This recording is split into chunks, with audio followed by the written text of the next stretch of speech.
I just can't believe it. You know, if you would have, yeah, honest to God, my mom left the ball game in the third quarter, went behind the bleachers, and she told me she said a rosary. That's the God's honest truth. And my mom couldn't even watch the last part of the ball game. Let's go back and talk a little bit about the ball game from the start. We took the opening kickoff and we fumbled the second play, Ken. It's for all the marbles. It's for the championship game. Maple Valley gets the ball at our 40-yard lines, comes right down and scores, kicks the extra point. It's 7-0 Maple Valley. And you're behind the first time all year. First time all year. We told the kids that adversity would strike sometime. The kids showed an awful lot of poise, came right down the field, and we scored, kicked the extra point, tied it up, 7-7.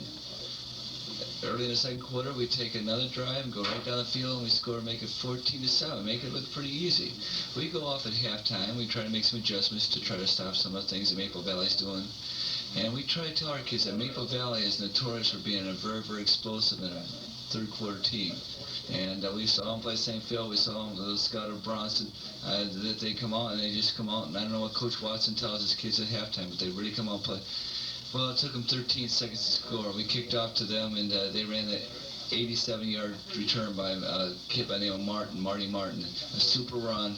And did that same thing against St. Phil's. Right. I talked to his dad the night before at the JV game, and he told me that his son, after they lost to Fowler, didn't sleep that night. That was the first game his son had ever lost since he was in 4th grade. It's a Fowler game. So for those juniors, that's only the second game they've ever lost. And well, anyway, it was a nice run by the young man. And we got to go for 2. We stop him. A heck of a play by Bobby Joe Stedman and David Bammer. And it's 14-13. Opening kickoff, Donnie Richmond goes down. He gets shot in the ribs and he's hurt. We end up punting the ball. They come down the field and they kick a 25-yard field goal. Go ahead, 16-14. We go back and forth. We hit the ball one time. We stop them inside the 5-yard line. I have an interesting statistic there. I don't know whether you had this or not, Dave. Excuse me for interrupting, but they ran the ball in that second half. About 41 times, or they had 41 plays to your 11 or 12, I think it was. I'm glad we got to 12 because the last plays were and most of them were at the end. It was just unbelievable. So we had the ball about 6 minutes to go. We had to punt, 4th and 11. And I tell Larry Boyer, defensive coach, I said, we're going to get the ball back one more time. We got to do it. Went to the headsets and asked George Price, the man in the box. He said, yeah, I got to have some pass plays. We're going to get the ball back. I didn't think we were going to get the ball back.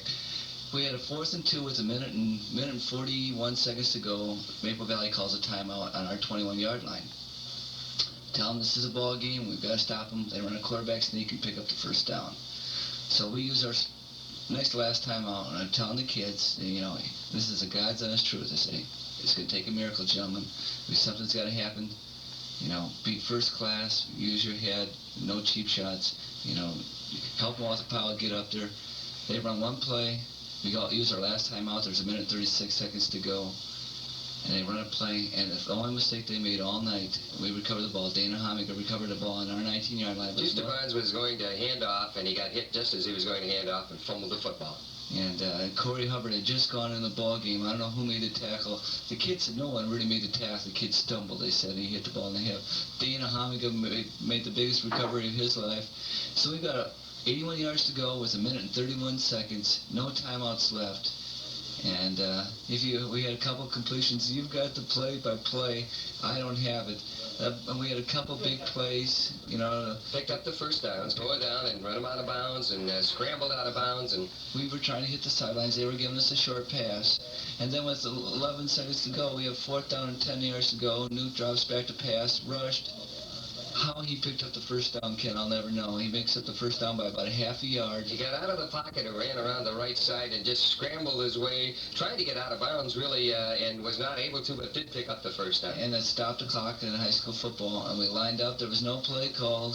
Scott Grimes just went out and ran a flag, Newt threw it 33 yards. He caught the ball and stepped in the end zone, and I still can't believe it. There were 3 seconds when that started, and I saw I saw Newt Callahan pushed the center down on the ball. The clock started. He took the snap from center. The time ran out as he was back in the pocket to throw the ball, and it must have run off another 2 seconds. You know, if you could have seen the clock running a -2, it ran off another 2 seconds before he threw the ball, and Grimes just gathered it in on about the 1 foot yard line and stepped in.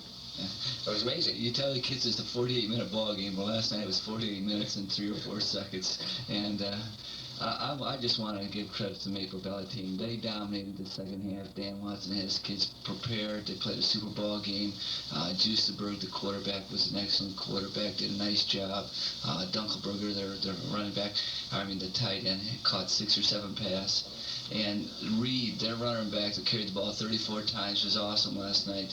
They were well coached. They were well disciplined. We're very, very fortunate. I want to comment about my JV football team. Last Thursday night, our JVs played Maple Valley's JVs, and for the league championship also, and we were victorious 38-15. It snapped a Maple Valley's 28-game winning streak at the JV level. Coach Tom Tenney, Denny Hunt, and Dave Sluka, and the 45 JV Panthers should be proud to finish up. And your JVs were also 8-0 on it. 8-0, they finished up. We'll be bringing up some of those young men this week to get ready for the Game 9 and a possible playoffs later on down the road. There's so many people I want to thank, and so many people. I'm pretty much lost at word, Ken. We're pretty drained right this second. I'm sure you are. It was a tremendous football game. In fact, I said this morning on the Early Sports Report that it was an outstanding football game, one like I had never seen before. In covering this, like the sports scene for many, many years, I have never seen anything like it. Ken, I had an experience after the ball game. It took for 20 minutes to get out the field. But as I came in the locker room, Newt Callahan was there crying. He met me. We hugged each other for 30 seconds. He's been with me for 31 games, and it was just unbelievable last night. Great championship. For all the dads, and I thank them for giving me their sons. And the Chuck Donnell was my manager back when I first started off. He was my manager. His brother was playing. A heck of a ball game. Scott Grimes made 6 receptions last night. Donnie Richmond had 97 yards. Corey Hubbard came back. He was injured in the first quarter. Came back and played the last 2 minutes on a bad ankle. It was a team victory. Canaan is the first conference championship. We'll take it. I'm pretty much at loss of words, and we just want to sit back and enjoy the next 25 hours. This is the longest day of the year.